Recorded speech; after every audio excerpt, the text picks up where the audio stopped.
People tend to panic. They don't handle stress well because they don't handle change well, especially if that change is something that has a negative effect or repercussions of any kind. And unfortunately, knowing that won't stop people from having that panic reaction and making rash or foolish decisions during an emergency. And of course, the bigger the emergency, the bigger the overreaction, and the greater chance there is of making a situation much worse, up to and including the point where it could cost someone their life. Take a look at some of what we've seen recently with the current plandemic. Mobs of people panic buying to the point where it caused shortages, which led to rationing, which led to more panic to the point where people were fighting over toilet paper. Or who remembers back in 2019 when hundreds of people ran screaming and trampling each other in Times Square when a motorcycle backfired because they were so afraid somebody might have fired a shot. Hopefully, you, as a prepper-minded individual, will have been calm and collected during a situation like this. But then again, some preppers are people who just own stuff, which is why I like to give people something to think about in these videos. So that being said, let's take a look at some things that can help a prepper or survivalist to stay calm in a situation when the majority of people would be scratching and screaming, wailing and gnashing teeth. Number 1, training. This one you should know. It always comes back down to training. If you've trained yourself and you've conducted drills, then you at the very least have some experience to lean on during an emergency or a disaster, no matter what it is. Granted, running drills is not the same as facing the real thing, but at least you'll be a few steps ahead of everyone else if you take the time now rather than making it a trial by fire later. Number 2, be Mr. Spock. That is, keep your emotions in check. One of the biggest problems we humans have is putting our feelings all in everything that we're doing. And true enough, society encourages emotional responses to stimuli and even overreactions. The problem with this is that you will make rash decisions when you lean on emotions to direct your actions.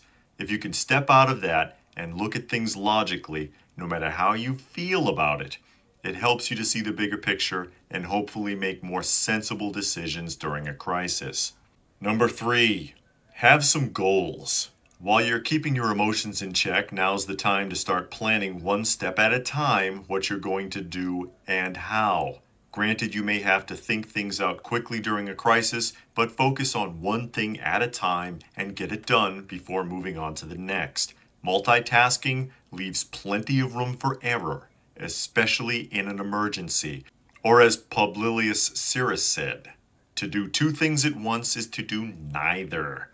One thing at a time, stay focused and get it done. Number 4, plan ahead. Hopefully if you heeded the first point and have invested more in your training rather than fancy gear, then it occurred to you to actually make plans for various types of emergencies to tie in with your emergency drills. That will make the goals from the previous suggestion a lot easier to focus on during whatever your emergency or crisis might be. And number 5, maintain your health. Hopefully maintaining good health is part of your training. Barring any medical conditions that restrict you, you should prioritize your health and well-being as part of your training. Are you physically fit? Do you have a nutritious diet? How is your hygiene? Yes, I said hygiene. It does have an effect on your overall health. And how is your overall well-being? That is, are you stressed? Do you sleep good? And so on. If you are solid in your health, it will be a great benefit to you in all situations. Or as I always like to say, you are your own best prep. And if you've been watching long enough, you just knew I had one more for you, didn't you? Call it number 6 if you will. Stay positive. Keep your mind busy. Stay focused on what you're doing or what you need to do. Don't get distracted, and it will help to keep you from getting discouraged. This includes managing any downtime as well as you can. If you've been in the military, back me up on this. How much time did you spend sitting around waiting for something to happen? People are terrible with downtime, and they go stir crazy quickly.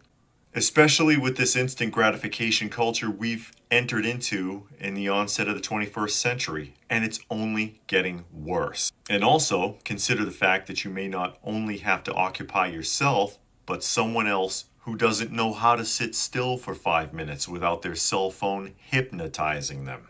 So I hope you found this video interesting. If you have any further points pertaining to the video, please feel free to post them in the comments section down below. Please do give the video a thumbs up, easiest way to show your appreciation. Share it if you can and subscribe if you are new. And be sure to hit the bell icon so you can be alerted when new content comes out.